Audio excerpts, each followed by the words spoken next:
네, 안녕하세요. 정성입니다. 제가 오늘은 그 퇴직자로서 살아가는 방법에 대한 얘기들을 좀 해드리려고 합니다. 사실은 퇴직 이후에도 월급쟁이 때처럼 경제적 궁핍이 없이 살아가는 비밀, 이 비밀이 제가 이제 세 가지가 있는데 그 세 가지를 오늘은 좀 하나하나를 갖다가 세세하게 얘기해 드리는 그런 시간들을 좀 갖도록 하겠습니다. 저는 사실 지금 이제 퇴직 이후에도 뭐 그렇게 경제적인 궁핍감을 가지면서 살아가지는 않아요. 그렇게 할 수밖에 없었던 저만의 노하우들이 세 가지가 있는데 그 노하우 세 가지를 먼저 말씀을 드리면 첫 번째 부분은 그냥 법칙으로서 얘기해 드릴게요. 첫 번째는 이제 몸통의 법칙입니다. 전 제일 법칙이라고 그러는데 몸통의 법칙. 두 번째는 마지노선의 법칙. 세 번째는 국간의 법칙입니다. 그래서 퇴직 이후에 경제적 궁핍 없이 살아갈 수 있는 세 가지에 대해서 얘기한다 그러면 이 세 가지의 법칙을 가지고서 여러분들한테 오늘 한번 설명해 드리는 그런 시간들을 갖도록 하겠습니다. 첫 번째 이제 몸통의 법칙은 이렇게 얘기해 드리고 싶어요. 독립 변수를 관리해라. 그러니까 인생이라는 건 어찌 보면은 되게 그 변수와의 싸움인 것 같아요. 이 변수를 어떻게 다루느냐에 대한 싸움인데 근데 중요한 핵심 포인트가 뭐냐면 이 변수를 갖다가 관리하는 방식이 퇴직 이전과 퇴직 이후에 달라진다는 겁니다. 그래서 독립 변수를 어떻게 관리할 것인가 이게 바로 몸통의 법칙입니다. 이 독립 변수에 흔들리지 않은 몸통이 무엇인가? 대부분 다 이제 꼬리가 몸통을 흔든다 해서 이제 마케팅 이론으로 많이 얘기하는데 사실은 경제적인 이 삶 속에서는 꼬리가 몸통을 흔드는 일은 없습니다. 몸통이 흔들림에 의해서 꼬리가 흔들리는 거지 꼬리가 몸통을 흔드는 일은 없어요. 그래서 몸통이 무엇인가를 정확하게 알고 이 몸통을 관리하는 방법들을 가져가야만이 월급쟁이 때와는 다른 방식의 퇴직 후의 삶을 갖다가 이끌어갈 수 있는 겁니다. 자, 월급쟁이 때는 가장 중요한 그 변수가 뭐냐면 종속 변수가 뭐냐면 소득이에요. 그러니까 독립 변수가 소득이 들어오는 것들을 갖다가 어떻게 효과적으로 관리할 건가 이게 근데 퇴직 후에는 소득이 사라지기 때문에 자기 통제권 내에 있는 게 뭔가요? 지출 관리잖아요. 그래서 지출 관리가 몸통이 되는 거예요, 이제는.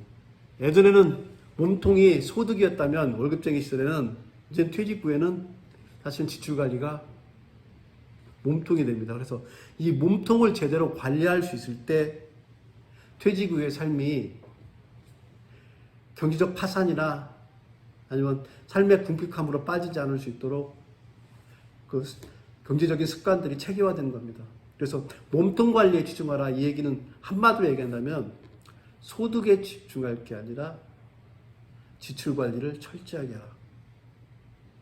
저 같은 경우를 예를 들어서 설명한다면 저는 뭐 직장에 다닐 때부터 와이프하고 저하고 워낙 지출 관리에 대해서 굉장히 타이트하게 했습니다. 그래서 보통 생활비가 월급쟁이 하던 시절에도 애들이 중고등학교 할 때도 300만 원 이상의 생활비가 그렇게 넘어간 적이 없었어요. 제가 그때 당시 뭐 소득이 높거나 어쨌거나 300만 원 이상을 넘어간 적이 없고 지금도 퇴직한 이후에도 사실은 소득이 없음에도 불구하고 월 지출이 300만 원 이하로 관리되기 때문에 제가 가지고 있는 기본적인 부정기적으로 들어오고 있는 저작권만 가지고도 충분히 내 생활을 할 수 있게 가능한 겁니다.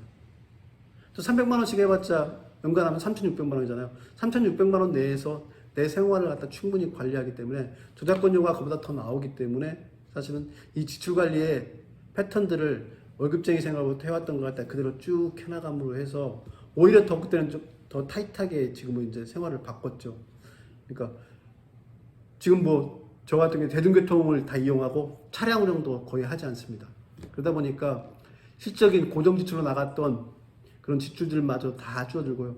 애들이 이제 다 대학생이 다 넘어가고 하다 보니까 사실은 교육비라는 부분도 그렇게 크게 작동하지는 않습니다. 네, 지출에. 그래서 지출 관리가 워낙 체계화 딱 되고 나니까 사실 독립본수 이 부분에 대해서 확실하게 관리함을 통해 가지고 저는 지금은 그렇게 크게 경제적 궁핍에 내몰릴 수 있는 상황들이 아닌 겁니다. 그래서 지금은 어찌 보면 편안하게 경제적 궁핍에 대한 걱정 없이 살아가고 있다고 보시면 될 것 같습니다. 그래서 첫 번째 부분, 몸통의 법칙. 자, 지출이란 독립별수를 철저하게 관리하는 거. 이것들이 제가 그 퇴직 이후에 경제적 궁핍에 없이 살아갈 수 있는 첫 번째 부분이고요. 두 번째 부분은 저는 그 생존의 법칙이라고 얘기하는데, 그 마지노선의 법칙이라고 따로 또 얘기하고 하는데, 이 법칙이 뭐냐면 파산의 마지노선을 지킨답니다. 그러니까 마지노선은 게 뭐냐면 1차 대전 당시에 파리를 둘러싸고 있는 이 방어벽이 있었습니다. 이걸 이제 그때 국방부 장관이었던 마지노라는 사람들이 여기는 절대로 무너지면 안 된다. 그래서 거기에는 참호도 파고 소총을 쏠 수 있게 참호 내에 있는 그 구멍도 만들어 놓고 해가지고 아무리 많은 독일 군들이 침범해 오더라도 거기만큼은 거기를 지켜서 파리라는 이 수도가 점령당하지 않도록 하는 것들이 가장 중요한 1차 목표로 해서 마지노선이라는 걸 만든 겁니다. 그러니까 퇴직 이후에는 마지노선이 뭐냐면 파산이에요. 그래서 절대로 파산까지 가지 않을 수 있도록 마지노선을 할 수 있는 전략들을 수립해라. 이게 제가 두 번째 말하는 전략입니다. 마지노선 전략인데, 이 마지노선의 전략을 가장 극명하게 보여줄 수 있는 사례가 뭐냐면요, 이거 같아요. 그러니까 적금하고 펀드가 있다고 예를 들어서 설명하겠습니다. 적금은 사실은 제1금융권에 적금을 넣었을 경우에는 사실은 이 적금에 실제로 수익률은 낮지만, 이자는 낮지만 원금이 문제가 될 요소는 거의 제로라고 보시면 되잖아요. 현재 대한민국 이 금융권 내에서 보면. 근데 만약에 펀드나 아니면 파생상품을 했을 경우에는 만약에 금리가 적금의 금리가 5%라고 하면 아마 파생상품을 통해서 수익률을 창출한다면 15%이 정도까지도 제시하는 파생상품이 있을 거예요. 아니면 펀드가 있을 거예요. 근데 여기에는 문제가 뭐냐면 자칫 잘못 문제가 됐을 경우에는 원금이 다 날아가 버릴 수가 있잖아요. 그래서 마지노선 전략인가 뭐냐면 예금에다가 수익률이 좀 낮더라도 기본적으로 예금에다가 돈을 갖다가 투자를 해야지, 파생상품에 투자했을 경우에는 문제가 발생될 수 있는 요소가 크다.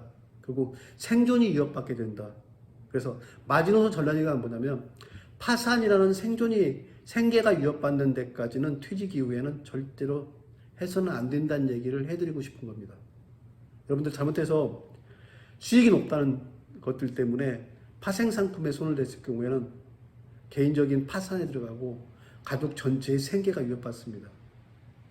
그 대표적인 사례가 2008년도에 사실 서프라임 모기지론에 관련된 파생상품들한테 은행권에서 이거는 적금인 것처럼, 수익률이 높은 적금인 것처럼 해서 판매했던 것들을 갖다 샀던 어르신들, 이런 분들이 결국은 가난이라는 그 상품들이, 파생상품이 다 무너지는 바람에 전 재산이 내서 생존이 위협받았던, 그러니까 삶이 지옥으로 변하는 이런 일들이 많이 벌어졌잖아요. 그래서 퇴직 이후에는 이런 부분이 발생돼서는 절대로 안 됩니다. 그래서 저는 퇴직 이후에 생계형 창업하는 것들에 대한 것들도 하지 말라고 하는 이유 중에 바로 이겁니다.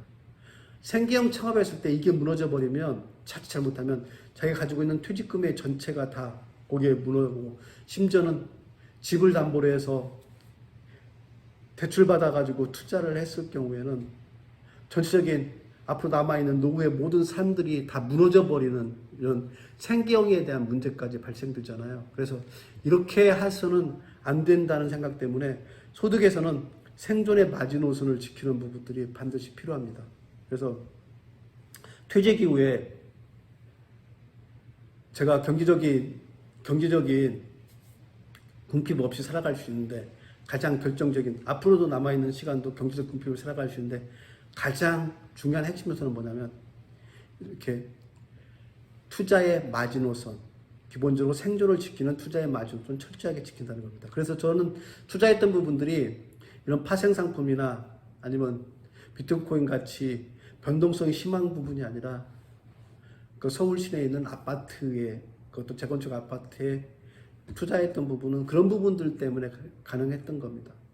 이런 생각전을 가지고 있기 때문에 투자의 마지노선은 앞으로도 어떠한 선택이 저 앞에 놓여진다 하더라도 결코 투자의 마지노선의 범위를 벗어나는 것.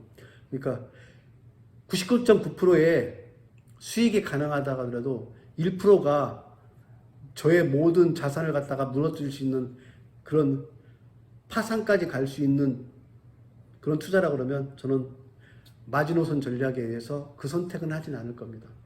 이게 바로 투자의 생존의 마지노선 전략. 그래서 파단의 마지노선 전략은 반드시 지켜야 된다.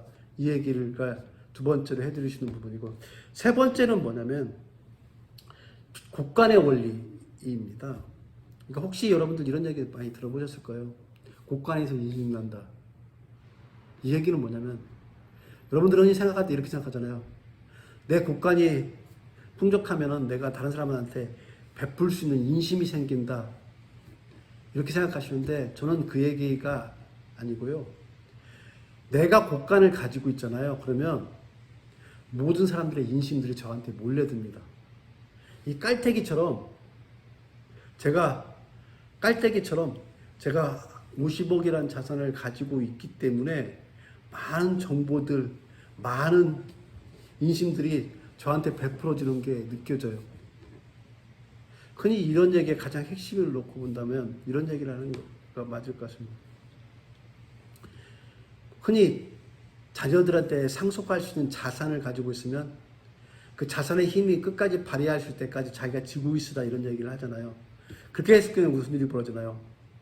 이런 추석이나 명절 때에도 자식들이 다 찾아와서 아버지 건강은 어떠세요? 이런 얘기를 합니다.